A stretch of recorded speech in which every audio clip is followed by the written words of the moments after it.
Scene script, voiceover. In a world not unlike ours, where day turns to night and the ordinary becomes extraordinary, we find our heroine. This is Nancy, seemingly an average young woman, fresh out of college and navigating the trials of adulthood. But as the sun sets, she trades her textbooks for an interdimensional weapon, her casual attire for a suit of armor. She becomes the guardian of our world, a beacon of hope in the face of otherworldly threats. Her identity, a secret to the world she protects, is our privilege to share. For under the veil of the night, Nancy transforms into our savior, our protector, our guardian. She is not just a girl next door, she is our mortal guardian. Stay with us as we unravel the secret life of Nancy, the mortal guardian, and journey with her through battles and triumphs, through hope and despair, through the life of an ordinary girl with an extraordinary secret. Welcome to Chapter 1, Nancy the Mortal Guardian. Stay tuned for the adventure. A mortal girl named Nancy protects the world, fighting against otherworldly aliens in dimensions beyond our understanding. Day by day, she steps up and battles against the invaders from the unknown, all the while pretending to be just an average individual. Nancy is an enigma, a paradox of sorts.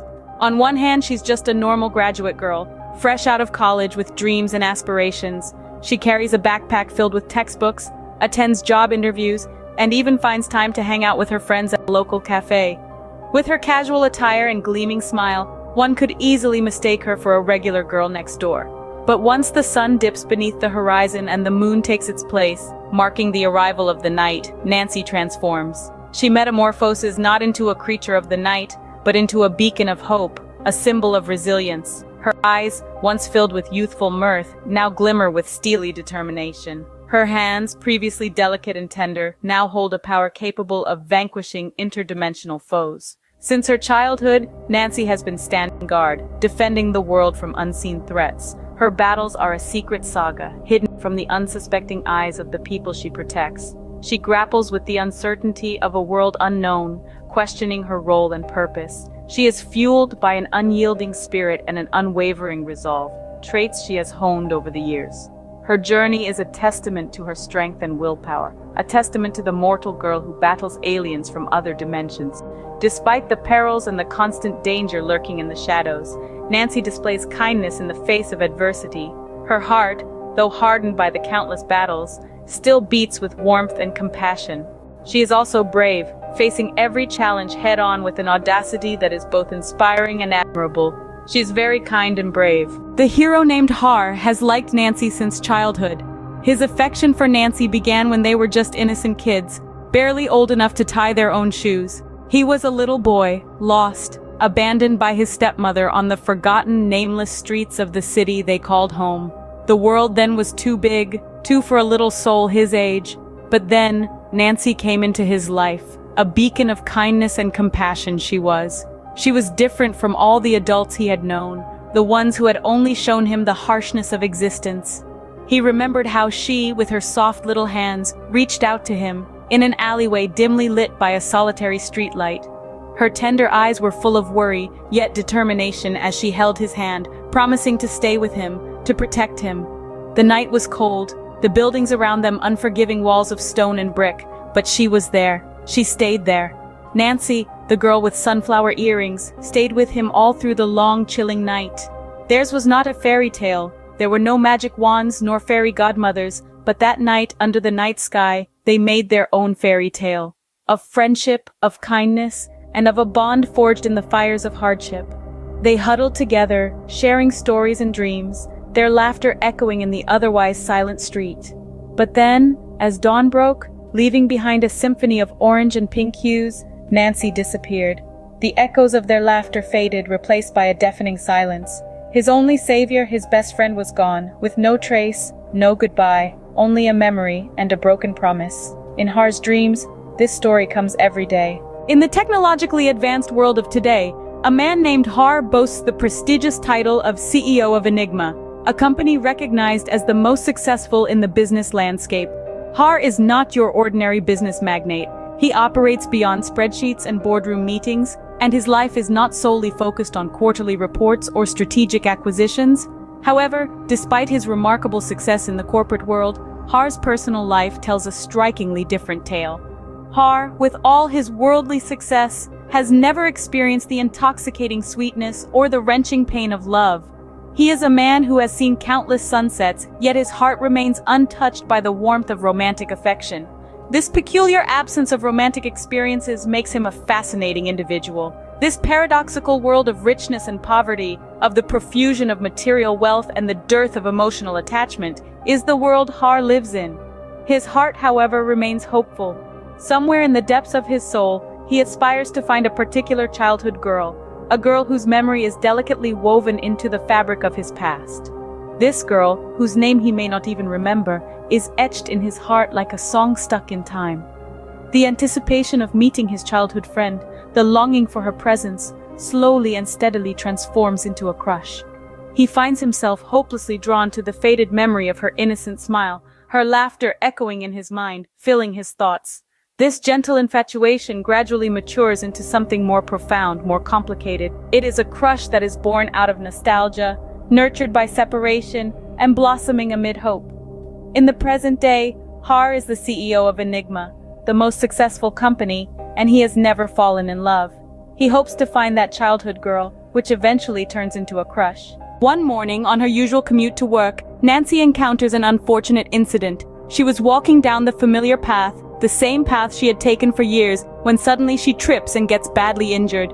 The pain was excruciating, and she found herself unable to move.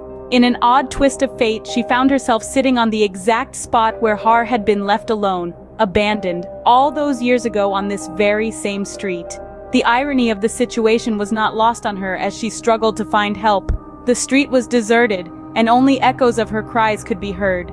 Pain and panic were welling up inside her, and she could feel her consciousness slipping away. It was then that she saw headlights approaching, slowly cutting through the gloom. From the distance, Har was driving his car, reminiscing about his past, and the memories of the same street he was abandoned on. As he drove closer, he noticed a figure huddled on the road. He thought his eyes were playing tricks on him, but as he neared, he realized it was a woman. He quickly pulled over, his heart pounding in his chest. The sight of the injured woman shocked him to his core. He didn't recognize her, but about her situation resonated deeply within him. The sight stirred up old memories, memories of being abandoned and helpless on this same street. He immediately felt a strong urge to help. Without a second thought, he scooped her up and rushed her to the car. He sped off towards the hospital, his mind filled with worry and a sense of urgency. It was a race against time, and he was determined to save her. Here's the twist. He didn't know that Nancy was the girl who had stayed with him that night, a memorable night from their shared childhood. A night that had been etched into his memory, but whose faces had faded with time.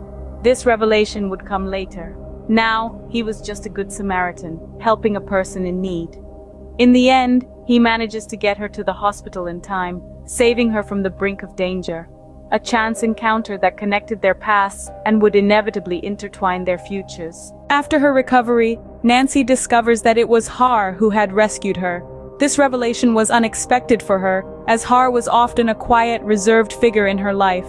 She had always admired him from afar, his quiet strength and resilience resonating with her. Now, having been saved by him, she felt an overwhelming surge of gratitude and admiration. She decided she must go and thank him in person. Nancy made her way towards Har, her heart pounding in her chest. She was aware that this meeting might alter their relationship, but she felt it necessary to express her gratitude. As she neared him, she felt a strange sensation. It was as if the world had suddenly slowed down, and all that mattered was the space between her and Har. Har, on the other hand, was in the midst of his own turmoil. Seeing Nancy approaching, he was struck by a wave of emotions. His heart started to race, his palms began to sweat. He had always harbored feelings for her, but he had kept them hidden, buried deep within his heart. However, after saving her, those feelings had become too strong to ignore. He knew that he was starting to fall in love with her, a love that was intense and pure, but he also knew that it might not be reciprocated. Nancy reached Har, her eyes sparkling with gratitude. She thanked him wholeheartedly, her voice choked with emotion. Har listened, his heart pounding in his chest. The moment was bittersweet. He was touched by her gratitude, but he was also painfully aware of the unspoken feelings that were surging within him. But Nancy, despite being grateful and appreciative, was a very disciplined person. She had always been strict about matters of the heart, and she didn't let herself fall in love easily. And so, While Har was left grappling with the intensity of his feelings, Nancy remained firm and did not fall in love. On Nancy's graduation day, Har goes to wish her with flowers and they go for coffee. One day after the fight, Nancy, our mortal guardian, was returning to our dimension. She was visibly injured, her strength waning with each passing moment. The wear and tear from the battle had taken a toll on her. As she walked, her steps became heavy, her vision blurred, and her body gave out. With a thud, she collapsed on the ground unconscious. The screen fades to black, leaving the audience in suspense. What will happen to Nancy? Will she survive this ordeal? Or is this the end of our guardian? Stay tuned and subscribe for Chapter 2, The Har. Background music, mystery and thriller.